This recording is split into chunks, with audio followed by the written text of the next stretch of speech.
At 23 years old, I dumped all of my savings into a dream that I had to start an ultralight backpacking company. 1 month later, I sold my first sleeping bag online, and it marked the start of what most of you know today as the company called Outdoor Vitals. Owning a backpacking company and designing your own gear might or might not be a dream of yours, but working in the outdoor industry is pretty cool, right?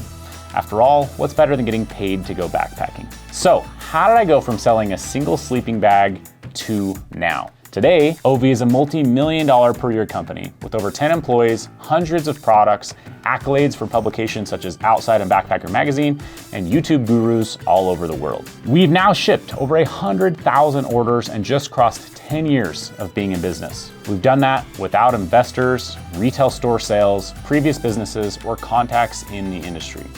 So how did I go from selling one simple sleeping bag to this?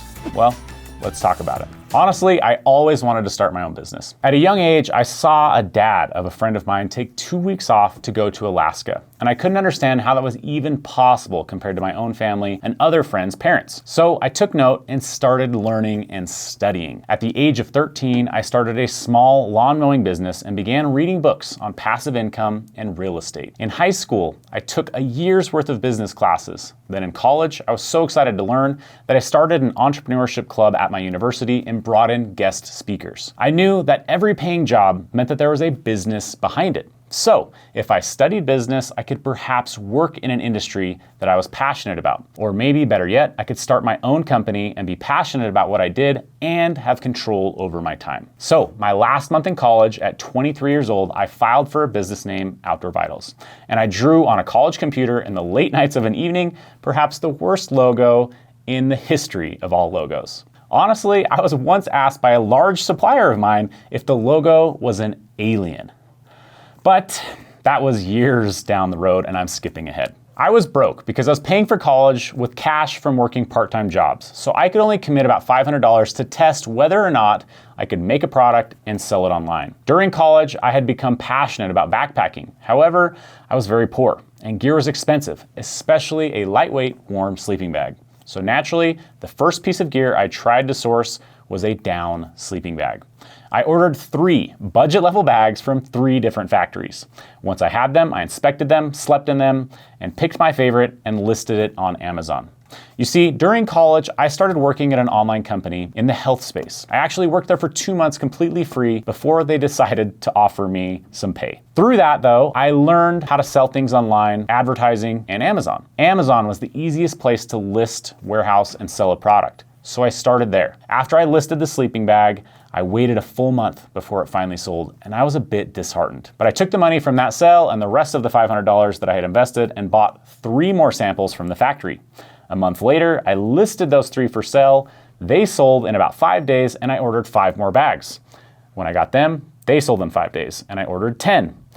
When I got them, they sold in about 10 days. At this point, I was building my confidence, so I ordered 50 sleeping bags because they told me that if I did, they would change the design, put a better zipper on it, widen the bag, and put my terrible logo on it. It was a risky move, but I put the rest of my life savings into this business.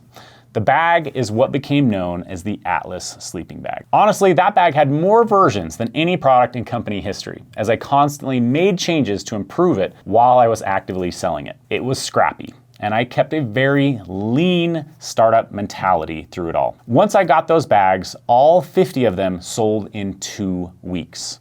At that point, I knew that I had something, and I was ecstatic. This was 6 months post-graduating college, so I was working full-time, then working an additional 20 to 40 hours every week in order to package, improve sales, and everything else required to run and grow a company. And if that wasn't enough, I also started a YouTube channel, this YouTube channel, to educate people and help them get outside. Over the next 12 months, I continued to expand inventory, improve the product, and even expanded to a second, nicer down sleeping bag. I finally decided to quit my day job though, after I sold more money in sleeping bags in a single day than my day job was making me in an entire month. 18 months. 18 months of 60 to 80 hour work weeks was finally paying off. At this time, I was living in a 2-bedroom home, so I had to create enough space in the second bedroom for a desk, and I had to shut down the front door and entryway to become a storage area for sleeping bags. But as soon as I went full-time with Outdoor Vitals, sales shot up at an alarming rate. After just 4 months of working from home, I decided it wasn't working there, and I got my first office space. That would have been February of 2016. I moved my $20 used desk, loaded up my old Toyota Corolla with a couple of carloads of sleeping bags, and moved into the office. It was a very empty space at first, but I was working so hard I can hardly remember anything from this time. And it didn't last long, because within 2 months, I hired 2 more employees to help grow the business. After starting the business, I had thought to myself, if it ever grew to the point that it did $1 million in sales in a year, that I would have made it. I thought that I'd be set for life, and honestly, I couldn't think much past $1 million. Much to my surprise, by the end of 2016, our second full year in business, we crossed the $1 million mark on that year's sales.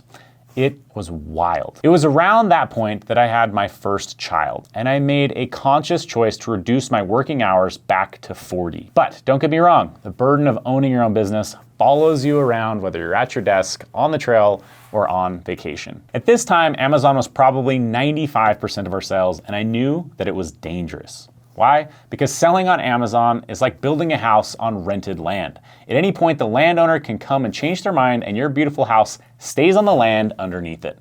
So we worked hard on gaining customers that would buy from our website directly. We continued to grow, but money was always a problem. In order to expand, you have to buy more product, and product is expensive.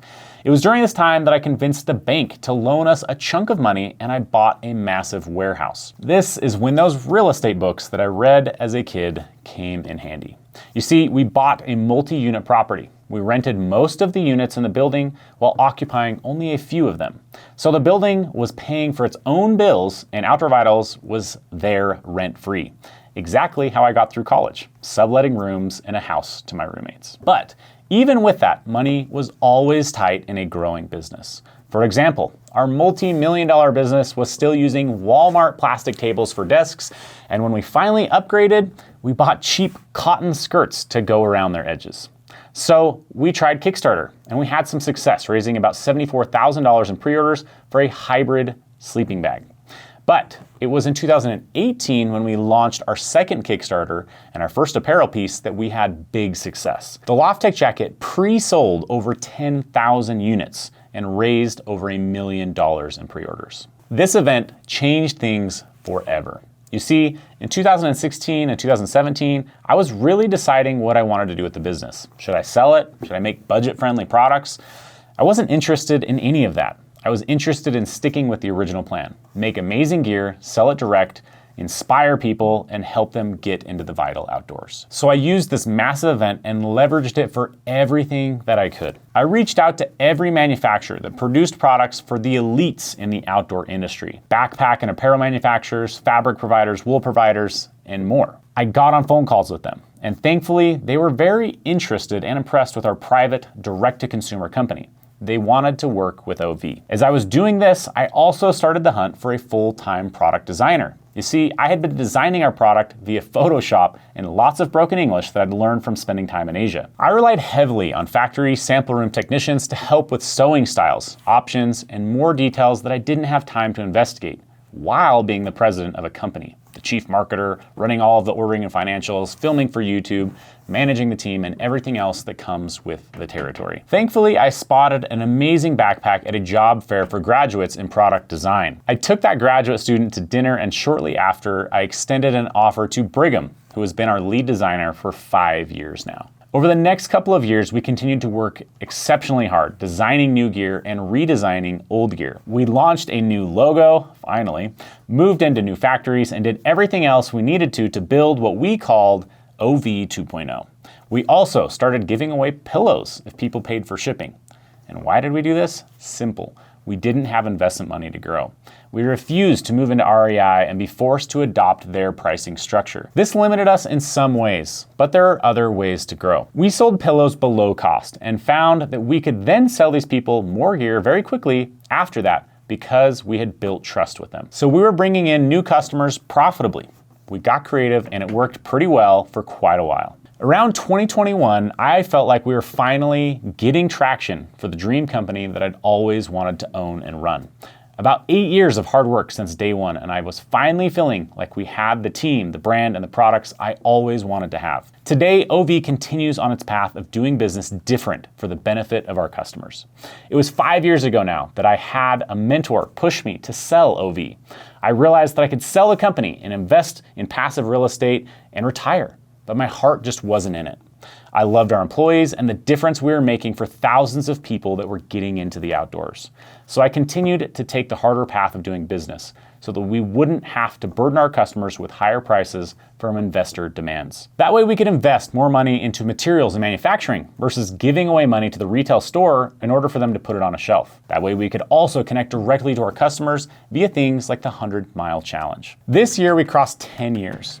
10 years since I sunk my last dimes into samples from factories. 10 years of building, improving, and growing. And there you have it.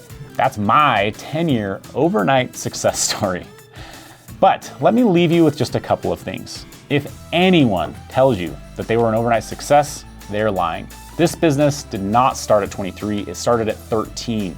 10 years prior. It started when I flew across the country at 18 years old to sell alarm systems door to door, just to learn how to talk to people as a shy, introverted kid.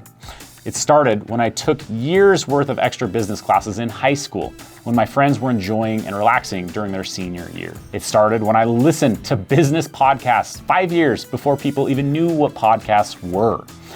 If you have a dream, it is possible. The extra 10% you can give every day adds up to massive momentum over years of time. Never give up, never accept status quo. With enough time and focus, anything is possible. You just have to want it bad enough to put in that extra work. Hey, by the way, Outdoor Vitals is running their 10-year anniversary sale right now. We're doing Black Friday level discounts, we're adding free gear to orders, and we're doing daily giveaways. If you want to shop the sale, head over to outdoorvitals.com to learn more.